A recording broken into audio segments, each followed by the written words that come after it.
In a small town called Ikija, there lived a little girl named Chinelo.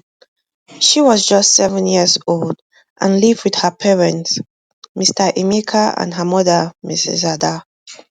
Chinelo was a very beautiful girl with a radiant smile, but unfortunately, she rarely smiled because she was not happy in her home.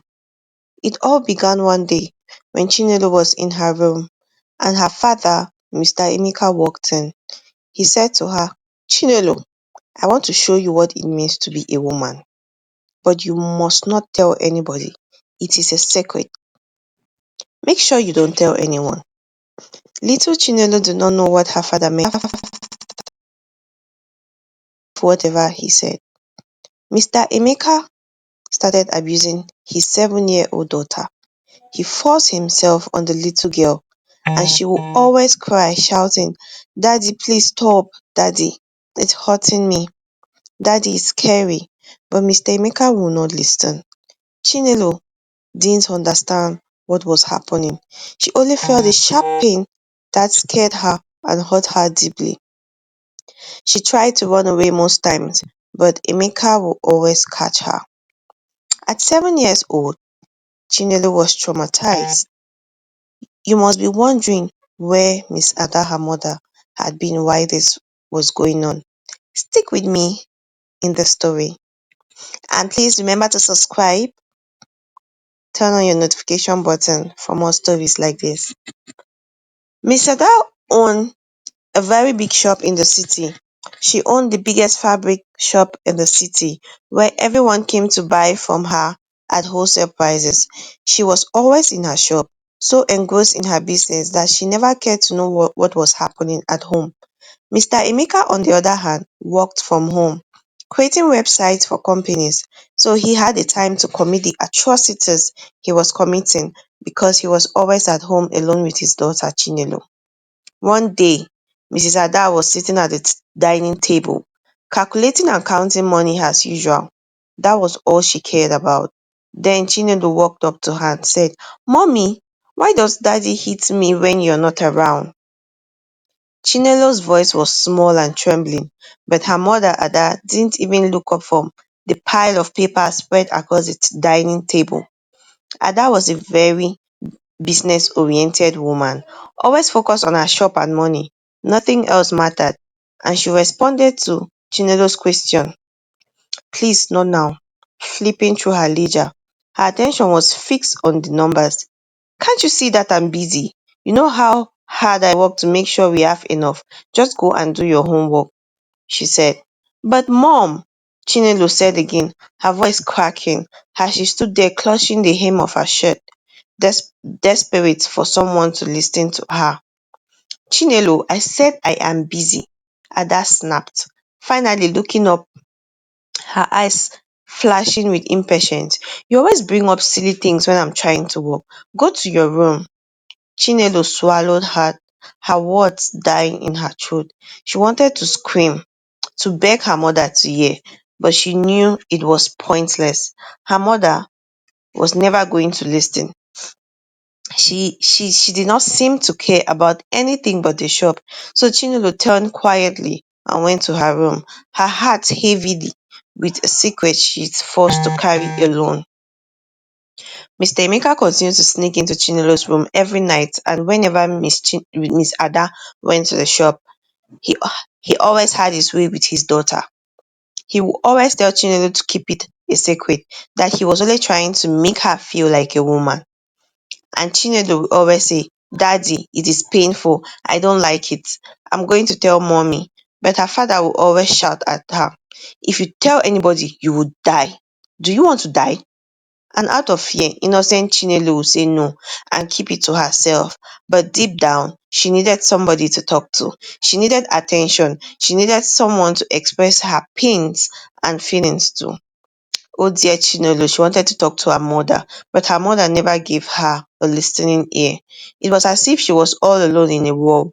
Her father, who was supposed to be protecting her, was committing all of these things with her. And her mother, who was supposed to be her guardian angel, was never available for her. So one evening, Chinelo was sitting at the staircase crying, her eyes swollen. She had gone to her mother again, hoping, praying that this time Ada would listen. But it had ended like all the other times. Mom, can I talk to you? It's about Daddy, Chinelo had whispered, her hands trembling as she gripped the edge of the table where Ada was counting her money. Ada didn't even look up. What is it now, Chinelo? You are always complaining about something. Chinelo's heart pounded in her chest. It's about what Daddy does when you are not home. Hehehe. She couldn't bring herself to say it. He, the words felt like they would burn her throat. Chinelo, I don't have time for this, her dad said sharply, slamming the pile of cash down on the table.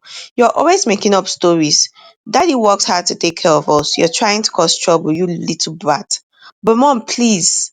Chinelo's voice broke, tears streaming down her face as she begged her mom to listen. I said enough, Ada. Her patience snapping. If you are not happy here, maybe you should go live somewhere else. Stop being so dramatic. You are just trying to get attention. Chinelo was torn into silence. She felt the walls of her world coming on her. No matter how she tried, her mother always shut her down. No matter how much she cried, Ada never believed her. The one person who was supposed to protect her couldn't even see her pain. The next morning, Chinelo sat at the breakfast table, her eyes dull and lifeless. Ada was already dressed for that day, her bag packed with other slips and money. Make sure you behave today, Chinelo, Ada said, kissing the top of her head absently, not even noticing the tears beaming in her daughter's eyes. House, Mr. Emeka's mood changed. He smiled at Chinelo in a way that made her skin crawl. The man was a monster, hiding in plain sight. Weeks went by, and the same pattern continued. Chinelo tried to tell her mother again and again, but Ada was so consumed by her business. She always dismissed Chinelo's cry for her dramatic or too sensitive. Every time Chinelo tried to speak up, Ada would say things like, Don't you see how hard I'm working? You are lucky to have a roof over your head. Chinelo, stop making stories. Chinelo gave up after a while. She stopped trying to talk to her mother, stopped hoping that anyone would save her. She retreated into herself, becoming quiet, her laughter fading into silence. Life was grim for Chinelo until one day Ada finally caught a glimpse of the truth. She returned home early from work, something she never did, and found Mr. Emeka in the in Chinelo's room doing the very thing Chinelo had tried to warn her about. She met her husband, Mr. Emeka, abusing her 7-year-old daughter. Ada's world crumbled in an instant. She screamed, pushing Mr. Emeka away and cradling Chinelo in her arms. For the first time, she realized what her daughter has been trying to tell her all along. Ada called the securities, and Mr. Emeka was taken away. In his defense, he said Ada was not always available for him. Ada was always busy with her business, and he needed companionship and company. Can you imagine the defense, dear readers? Is that an excuse? Anyways, Chinelo was taken for counseling where she slowly began to heal from the trauma she had endured for so long. Ada died with guilt, quit her job, and dedicated herself to rebuilding her relationship with her daughter. She had learned the hard way that money and business couldn't replace the love and care a child needs. As for Mr. Emeka, the monster father, he was sentenced to life in prison and spent the rest of his life in jail. The moral of this story is simple. Always listen to those who come to you with their pain, especially children. Ignoring their cries for help can lead to more suffering. You can never tell what they have in mind to say.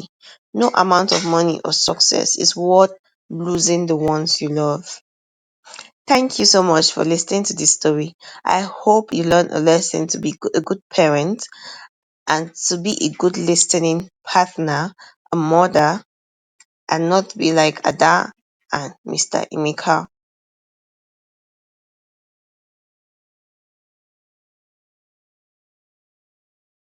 Subscribing to my video. See you in my next video.